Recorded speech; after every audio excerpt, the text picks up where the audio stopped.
Mr. President, we are not normally seen because our work is over there, watching over what you are doing.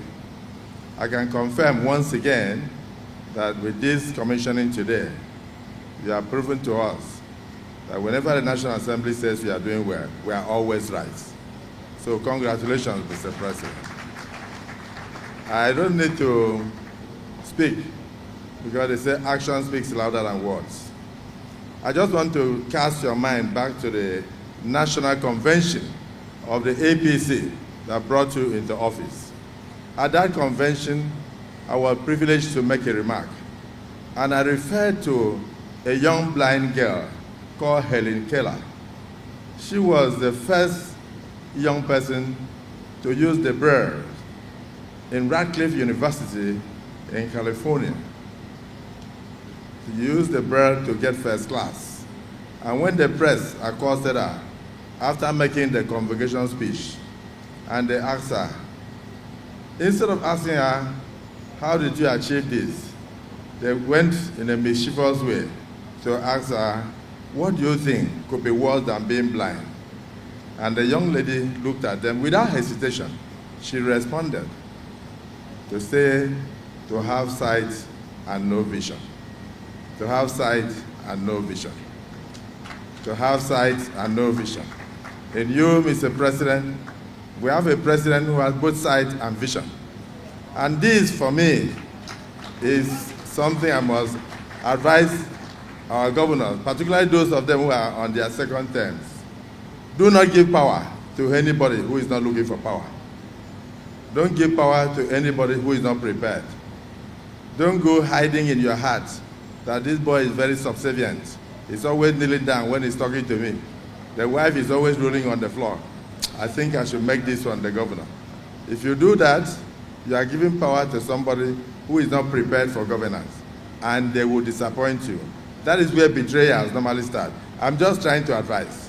For the progressive governors, I believe that all of you are doing well because you are being led by a man who has both sight and vision.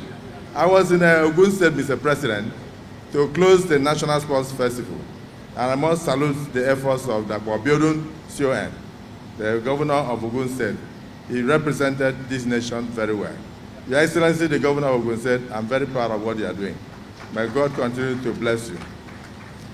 Along that corridor, going all the way to Abeokuta and all, he has left Agbara where they used to have the industrial city.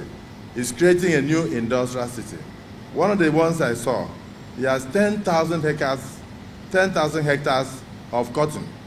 250,000 employees are working there right now. And very soon, with the brand new international airport that I witnessed, he will begin to export cotton to other parts of the world. And not only that, almost all the industries in Nigeria are building there. Foreign direct investment of over $5 billion are already in Ogun State. And right now, Ogun State is competing with Lagos. You started with 600 million in Lagos, and Lagos is getting about 60-something billion IGR a month. Ogun State is almost beating Lagos. So I just want Sanwo-Olu to be aware of this. So you have to move faster with this corridor that has been created now. Mr. President, the National Assembly is very proud of your administration as a whole. And I can say that we were here a few months ago when High-Tech started the construction. And I knew they were going to deliver. Because I recall I used to have a few discussions with my brother Gilbert and my other brother Roland. I said, why are you fighting the ocean? And they told me that you were the one encouraging them. They told me that you were not encouraging them. I said, you can't fight the ocean. Leave this Atlantic City. It's not going to work. But today, Atlantic City has saved the whole of Ikoyi and has saved the whole of Victoria Island. Many people were relocating to other places in Abuja, but they can sleep well today because of Atlantic City. And I met the U.S. ambassador, and they said that they are building the biggest embassy in Africa at Atlantic City. I will say again to you and to High-Tech Group, congratulations for the transformation you are bringing to Nigeria. The Honourable Minister of Works, you did very well when you were governor of Ebonyi State. Now you have shown that it wasn't a fluke, that it's inside your DNA. So I will say congratulations. The journey of 1,000 miles for Nigerians begins with a step, and that step is what we are starting. 750 kilometers of this Calabar, Lagos-Calabar. People may be asking, why are you commissioning the first 30 kilometers? I think we are doing this to bring to the fore that yes, indeed, the project is a reality, because it's divided into about 6 sections, and each section is ongoing as I speak now. And like the Akpabio pointed out, this is like 90 kilometers already done within 1 year. I have no doubt that very soon I'll drive through Akwa Ibom down to Lagos to singing song and saying things are getting better for Nigeria.